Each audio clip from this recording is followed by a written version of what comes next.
A Netflix comedy show just accidentally became the most talked about news story of the week.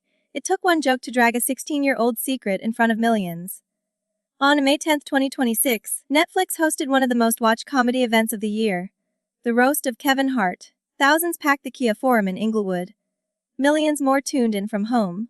The lineup was stacked. Tom Brady, Pete Davidson, Lizzo, Draymond Green, Dwayne Johnson.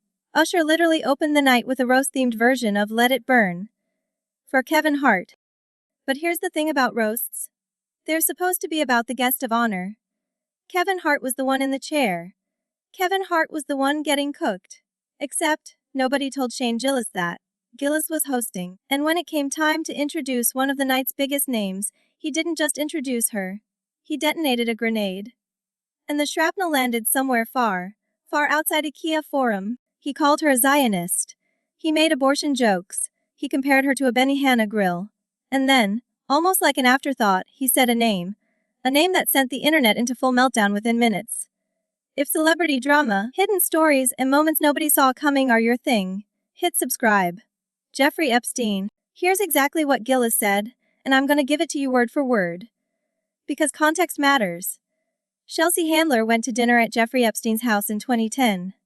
Look it up, there are articles. It wasn't like a big party. There were like 7 people there. Prince Andrew and Woody Allen were there. 7 people. Prince Andrew, Woody Allen, Jeffrey Epstein, and Chelsea Handler. Within seconds, clips were flying across X, TikTok, Reddit. Search volumes for Chelsea Handler Epstein exploded overnight.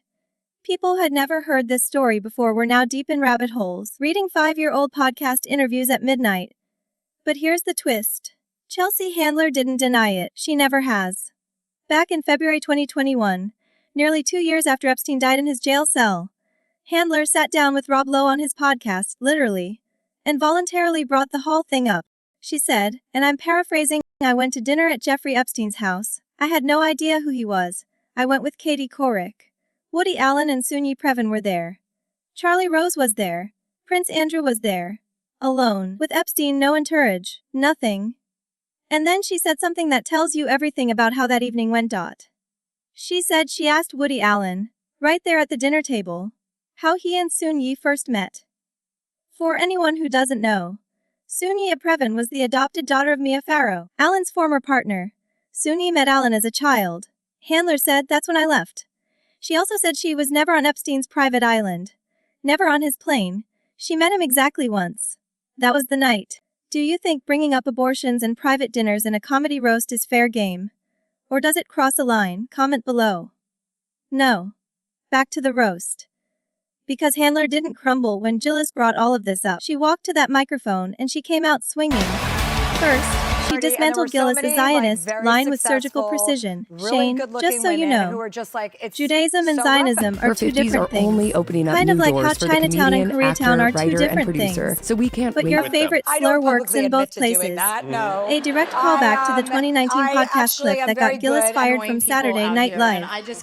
4 days after he was hired for using anti-Asian slurs on record. She called him the complexion and physique of a steaming dumpling. And then you know who Handler has time for that? People who make strong decisions. And she said this. Welcome to tonight's episode of To Catch a Predator. Talk about affairs this in Vegas. Is a real who's who of statutory rapists. Welcome to the 2025 ESPYs. We're all just lucky none of you could afford an island. She made the Epstein joke herself before anyone else could. Hit that like if you think Handler survived the roast. But this story isn't really about a roast. The roast was just the trigger. Because when Epstein's name comes up, even in a comedy special, even in a joke, even 15 seconds on a Netflix stream, something happens for the 2023 to the internet. Critics' It Choice doesn't let Awards, go. the confident and independent The Epstein Handler files showed stunned in a visitors to his breathtaking private orange. island, In 2005, passengers on his she told private Pop jet, Entertainment names of that people becoming a connected to famous his world. admitted that she knew her humor wasn't for Being everyone. named in those documents, the DOJ stressed, was not evidence of wrongdoing.